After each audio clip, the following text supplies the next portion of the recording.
தங்கம் உருவானது எப்படி என தெரியுமா? ஒரு தங்க ஆபரணம் உங்கள் கைகளிலும் காதுகளிலும் கழுத்துகளிலும் அலங்கரிக்கும் முன் கடந்து வரும் பாதை கொஞ்ச நெஞ்சமல்ல. பலரின் உழைப்பும் முயற்சியுமே இறுதி பயனாக நகையென உருவெடுத்து நம் கைக்கு வருகிறது. பெரும்பான்மை இந்தியர்கள் விரும்பும் நகைகள் தங்க நகைகளாகவே இருக்கின்றன. ராஜாங்கங்களின் சக்தியை தீர்மானிக்கும் இந்த உலோகம் எப்படி உருவானது என தெரியுமா? ஆஸ்டக் பழங்குடியின மக்கள் தங்கம் என்பது சூரியனின் வேர்வை என கருதினர். இது உண்மையல்ல என்றாலும் இதை தங்கத்துக்கு ஏற்ற மிக துல்லியமாக உவமை எனலாம். பிரபஞ்சத்தில் காணப்படும் கோடான கோடி நட்சத்திரங்களை இயக்கிக் கொண்டிருப்பது அணுக்கரு பிளவு நியூக்ளியர் ஃபியூஷன் எனும் செயல்பாடாகும். பிரபஞ்சம் தோன்றிய போது ஹைட்ரஜன் மற்றும் ஹீலியம் ஆகிய இரு அணு வகைகளே உருவாகியிருந்தன. இப்போது நாம் காணும் பெரும்பாலான நட்சத்திரங்கள் ஹைட்ரஜன் அணுக்களால் தான் கட்டமைக்கப்பட்டிருக்கின்றன. ஹைட்ரஜன் அணுக்கள் ஒன்றிணைந்து அதைவிட எடை அதிகமான ஹீலியம், கார்பன், நைட்ரஜன், ஆக்சிஜன் ஆகிய தனிமங்களை முறையே உற்பத்தி செய்கின்றன. இந்த வரிசையில் ஒரு கட்டத்தில் ஒரு நட்சத்திரத்தின் மையம் இரும்பு அணுக்களால் நிரப்பும் போது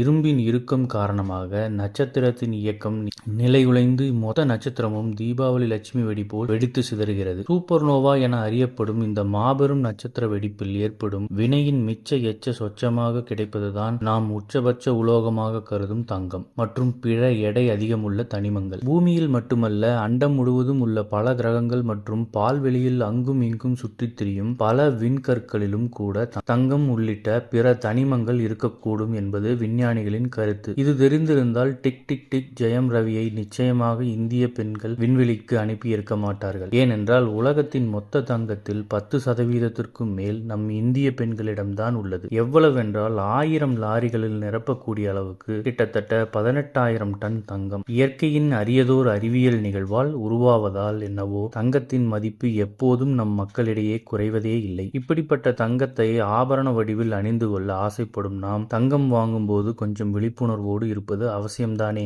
ஷோரூம்களில் நகைகள் வாங்கும் பொழுது செய்கூலி, சேதாரம் ஆகிய 2 கட்டணங்களால் நகையின் விலையை கூட்டி கடைக்காரர்கள் விற்கின்றனர். வேலையாட்கள் சம்பளம், வரி, பராமரிப்பு செலவு இவற்றை ஈடுகட்டத்தான் இந்த விலை அதிகரிப்பு என்பதை நாம் நினைவில் கொள்ள வேண்டும். இந்த கட்டணங்கள் இல்லாமல் குறைந்த விலையில் தங்கம் வாங்க வேண்டும் என்றால் மொத்த வியாபாரம் செய்யும் நகைக்கடைக்காரர்களை நாடுவதுதான் ஒரே வழி. இவ்வகையிலான மொத்த நகைக்கடைகள் துல்லியமான வடிவமைப்பு கொண்ட தரமான தங்க நகைகளை மெஷின் மூலம் தயாரிக்கின்றனர். எனவே மிக மிக குறைவான செய்கூலி மற்றும் சேதார கட்டணத்தில் மலிவான விலையில் நகைகள் இக்கடைகளால் வழங்க முடிகிறது. இது போன்ற செய்திகளை உடனுக்குடன் தெரிந்து கொள்ள நம்ம சேனலை சப்ஸ்கிரைப் பண்ணிக்கோங்க. பெல் நோட்டிஃபிகேஷன் பிரஸ் பண்ணிக்கோங்க. நன்றி, வணக்கம்.